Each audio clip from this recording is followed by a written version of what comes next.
Hello guys ये continuity chapter की दूसरी वीडियो है जिसमें हम अपने इम्पोर्टेंट क्वेश्चन से देखने वाले हैं।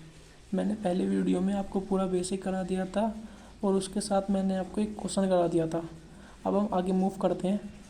तो ये सेकंड पार्ट है जिसमें मैं आपको इम्पोर्टेंट पीवाईक्यू कराने वाला हूँ। तो लेट्स स्टार्ट। कल मैंने आपको पहला करा दिया था, तो आज मैं कराऊँगा आपको दूसरा मोस्ट इम्पोर्टेंट क्वेश्चन। तो दूसरा,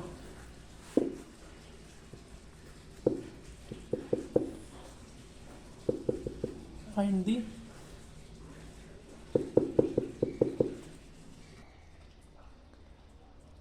number of points at which the function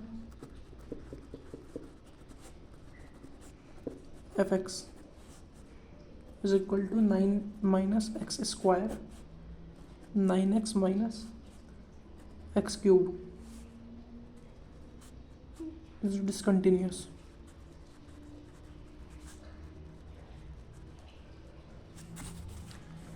ये हमारा क्वेश्चन है, हमें इसको सॉल्व करना है। इसमें हमसे पूछा गया है, इसमें हमसे पूछा है कि हमें ना नंबर ऑफ़ पॉइंट्स बताने हैं जिसमें हमारी जो फंक्शन है वो डिसकंटिन्यूस है। ठीक है, एक बात याद रखना, ऐसा सवाल को सॉल्व करने के लिए पहले आपको यह पता होना चाहिए जहाँ पर आपको जो फंक्शन होता है ना वो नॉट डिफाइंड आ रहा होता है। जिस भी पॉइंट पर यदि हमारा फंक्शन नॉट डिफाइंड आ रहा होता है ना तो उन पॉइंट्स को हम बोल देते हैं डिसकंटिन्यूटी का पॉइंट है। मैंने पहले के लेक्चर में आपको बताया था कि हम जब सॉल्व करते हैं लिमिट को तो हमारा आंसर नॉट डिफाइंड नहीं आना चाहिए। नॉट डिफाइंड आता है तो हमें आगे जो हमारे पास जो मैंने 4 मेथड आपको बताए थे उन चारों को अप्लाई करना पड़ता है। इस वाले क्वेश्चन में क्या पूछा गया, हमें नॉट डिफाइंड के ही पॉइंट निकालने हैं। तो देखते हैं क्या होता है। आपके पास फंक्शन दे रखा है 9 minus x square 9x minus x cube. क्या करें, मैं इन्हें कॉमन ले लेता हूँ। मैं इनको कॉमन लेके देखता हूँ। एक्स 9 माइनस एक्स स्क्वायर तो क्या हो गया 1/x। 1/x पे ना जो 1/x पॉइंट होगा ना वो डिसकंटिन्यूस का पॉइंट होगा। fx 1/x है। यदि मैं x की जगह पुट करता हूँ 0 को तो f0 1/0। अब मैंने बोला था ना कि नॉट डिफाइंड की फॉर्म कौन सी होती है, जो 0/0 होती है या फिर अपॉन में 0 होती है वो नॉट डिफाइंड की फॉर्म होती है। तो बताओ 1/0 ये नॉट डिफाइंड की फॉर्म है कि नहीं है? हाँ, ये नॉट डिफाइंड की फॉर्म है। तो ये जो पॉइंट है ना, ये जो पॉइंट है 0, ये आपका डिसकंटिन्यूटी का पॉइंट है। तो इस पॉइंट में ना हमारी जो फंक्शन है ना, ये वाला फंक्शन वो डिसकंटिन्यूस हो करेगा। अब बात करते हैं अब चलते हैं हम लोग अपने दूसरे क्वेश्चन के तीसरे क्वेश्चन की तरफ मूव कर लेते हैं। क्वेश्चन क्या है,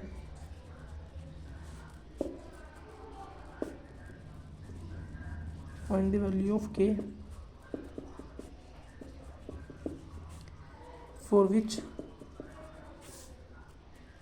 function 1 minus cos 4x to x square x is not equal to 0 and k x is equal to 0 is continuous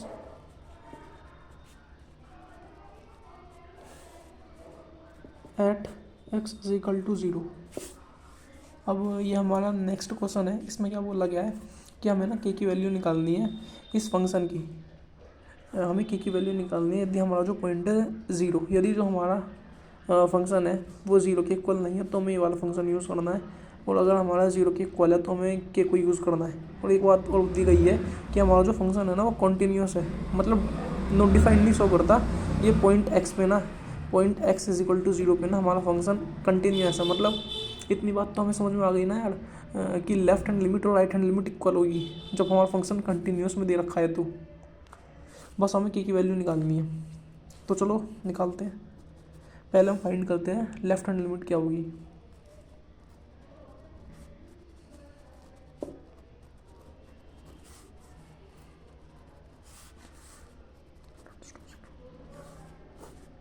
function कौन सा लेंगे, हम निकालें लेफ्ट हैंड लिमिट जो कि 0 के इक्वल नहीं है, 0 से कम है। अब देखो ये फंक्शन हमारा 0 के इक्वल नहीं है तो हम ये वाला फंक्शन यूज़ करेंगे।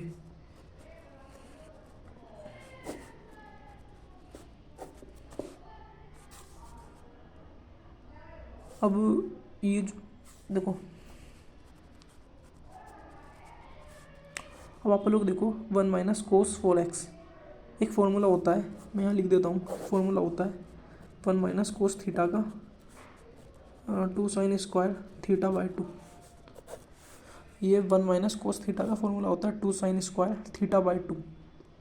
मैं इस फॉर्मूले को ना यहाँ पे पुट करने वाला हूँ, तो मैं कैसे कर सकता हूँ, 2 sine square 4x by 2x square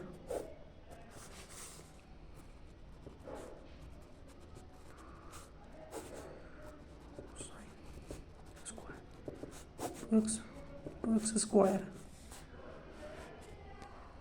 ठीक है, मैंने ना ये हमारे पास एक फॉर्मूला गिवन होता है 1 माइनस कोस थीटा का जो 2 साइन स्क्वायर थीटा बाई 2 के इक्वल होता है।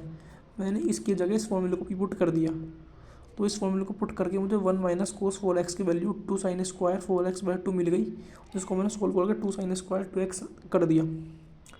ठीक है, अब मैं क्या करूँगा, अब ना मैं ना ये जो हमारे फंक्शन दे रखे हैं ना, मैं इसको 2 से मल्टीप्लाई और 2 से डिवाइड कर दूँगा। देखो लिमिट x टेंड्स टू 0, 2 से मल्टीप्लाई कर दिया मैंने, उसको मैंने 2 से मल्टीप्लाई कर दिया। ठीक है, क्या हो जाएगा फिर, limit x tends to 0 minus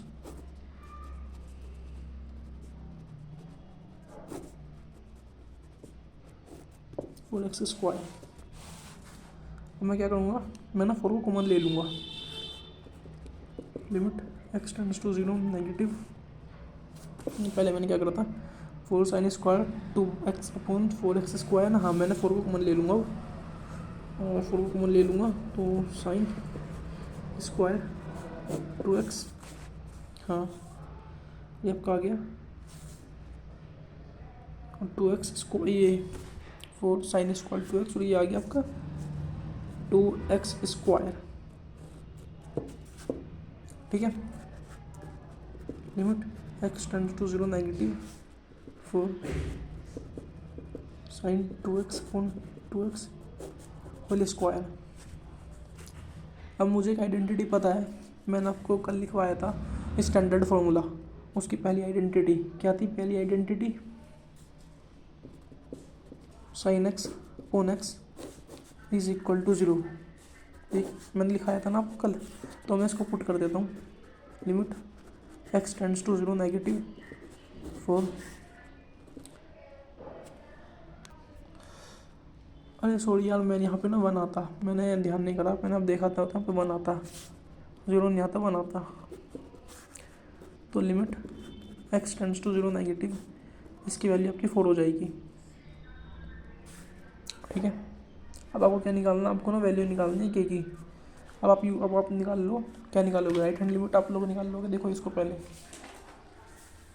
अब आप ना राइट हैंड लिमिट निकालोगे,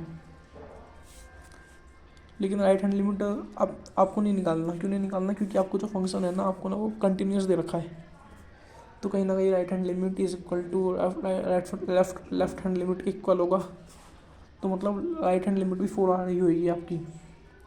तो अब मुझे पता चल गया जो x as function is continuous,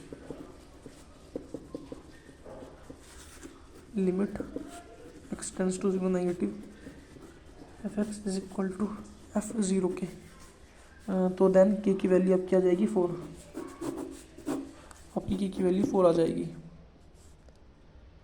ये आपका था थर्ड क्वेश्चन, जो कि इम्पोर्टेंट था, जो हमसे पूछा जाता है। हम मूव करते हैं अपने फोर्थ क्वेश्चन की ओर। फोर्थ क्वेश्चन,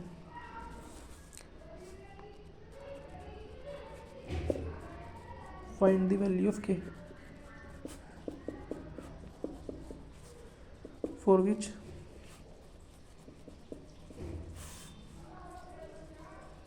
function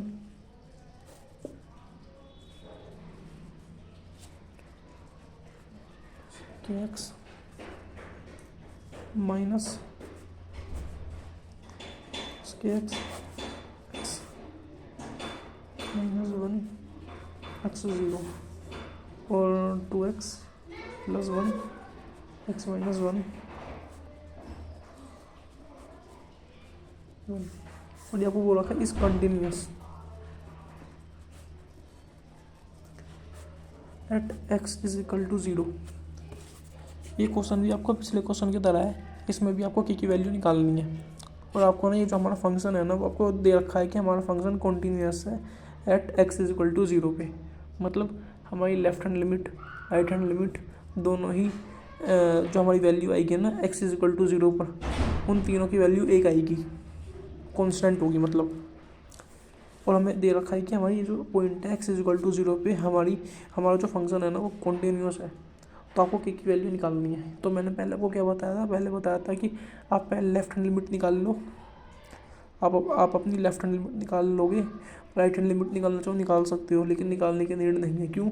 यदि आपकी वैल्यू आ रही है लेफ्ट हैंड लिमिट से ही तो आप ना राइट हैंड लिमिट को निकालो, ठीक है।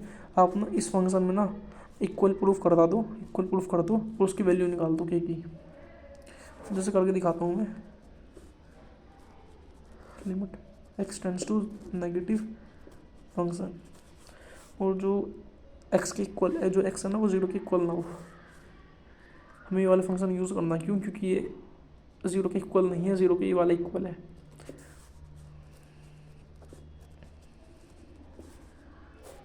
तो ले लो 1 प्लस के x under root 1 minus k x on x, ये वाला फंक्शन यूज़ करना है, ठीक है। अब याद रखना, जब भी हमें रूट दे रखा हो, चाहे ऊपर दे रखा हो चाहे नीचे दे रखा हो, जब भी आपको दे देना तो आपको ना रेशनलाइज कर देना है। आपको ऐसे ही नहीं निकालना, आपको रेशनलाइज कर देना है। पहले रेशनलाइज करके आप आंसर निकालोगे। तो चलो रेशनलाइज कर देते हैं। 1 प्लस के x 1 minus k x x multiply, rationalise कैसे करते हैं, बस हम ना साइन को चेंज कर देते हैं। के एक्स 1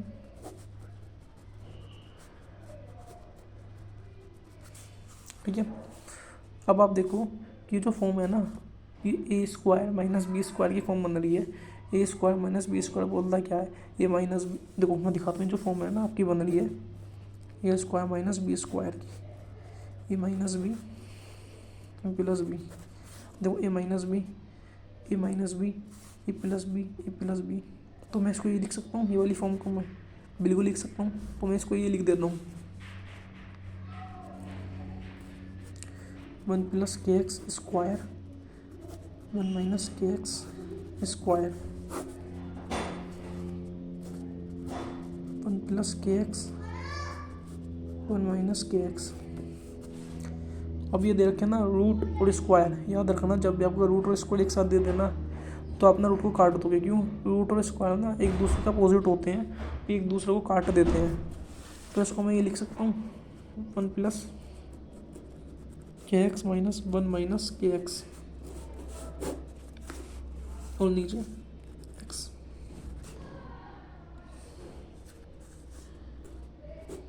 वन प्लस के एक्स 1 माइनस के एक्स।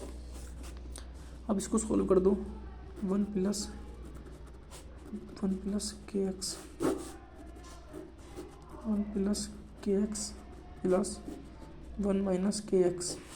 1 से 1 कटा, के एक्स 2 के एक्स एक्स 1 प्लस के x 1 minus k x x cut गया 2 के 1 प्लस के एक्स 1 माइनस के एक्स, ठीक है।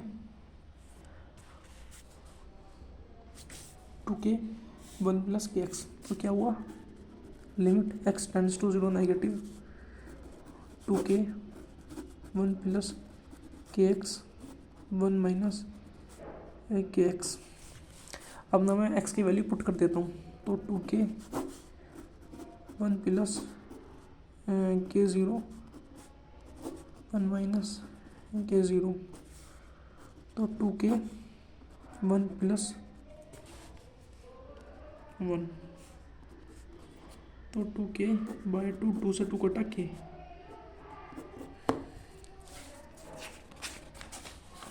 अब अब आपकी जो लेफ्ट हैंड लिमिट है ना, जो आपकी लेफ्ट हैंड लिमिट है, ध्यान से देखना ज़रा, मैं यहाँ कर देता हूँ, पर कुछ लिखा हुआ था जो आपकी ना limit x tends to negative है, वो आपकी की आ गई। देखो ज़रा, मैंने अपनी लेफ्ट हैंड लिमिट को सॉल्व करा था ना, तो मेरी वैल्यू क्या निकली थी, मेरी वैल्यू क्या निकली थी के। लेफ्ट हैंड लिमिट आ गई। अब देखो यार, मैंने आपको बोला था कि यदि आपकी लेफ्ट हैंड लिमिट की वैल्यू यदि आपको कोई न्यूमेरिकल फॉर्म में दे रखी हो तो आप राइट हैंड लिमिट मत निकालो। लेकिन अगर नहीं दे रखी है, मुझे की फॉर्म में दे रखा है, तो मुझे राइट हैंड लिमिट निकालनी पड़ेगी ताकि मुझे उसकी न्यूमेरिकल वैल्यू मिल जाए और मैं दोनों को इक्वल प्रूफ कर दूँ। तो राइट हैंड लिमिट निकाल लेते हैं। Limit x tends to 0 plus function. जब पॉजिटिव में कौन सा फंक्शन हम लोग लेंगे, पॉजिटिव में हम लोग फंक्शन जो जीरो से बड़ा है ना, ये वाला फंक्शन हम यूज़ करेंगे, 2x + 1 x - 1।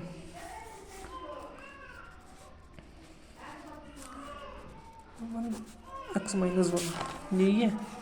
हाँ, मैंने यहाँ पे ना लिमिट की वैल्यू पुट कर दूंगा। लिमिट की वैल्यू क्या, हमारी 0 लिमिट की वैल्यू है, तो 2 0 + 1 0 - 1, तो वैल्यू 1 - 1, तो -1। तो देखो, एज फंक्शन इज कॉन्टीन्यूअस, तो k की वैल्यू होगी -1। आपने देखा कि दोनों सवाल ना जो मैंने कराए थे, क्वेश्चन नंबर 4 और क्वेश्चन नंबर 3, दोनों ही सेम लेवल के थे। हमें इसमें k की वैल्यू निकालनी थी। इसमें आपको याद रखना है कि यदि आपको फंक्शन कॉन्टीन्यूअस दे रखा है ना, तो आपको ना लेफ्ट हैंड लिमिट निकाल लेनी है। यदि लेफ्ट हैंड लिमिट की वैल्यू ना न्यूमेरिकल फॉर्म में आ रही है तो आप राइट हैंड लिमिट निकालो, राइट हैंड लिमिट निकालो मत। लेकिन यदि लेफ्ट हैंड लिमिट की वैल्यू न्यूमेरिकल फॉर्म में नहीं आ रही तो आप राइट हैंड लिमिट निकाल लो। उसकी जो वैल्यू आएगी ना, आप फिर इक्वल प्रूफ करा देना उन तीनों को ही, तो जिससे आपको k की वैल्यू मिल जाएगी। तो थैंक यू गाइस, आज के लेक्चर में इतना ही। मिलते हैं नेक्स्ट लेक्चर में। यदि आपको अच्छा लगा हो तो लाइक करें, शेयर करें, सब्सक्राइब करें। Thank you.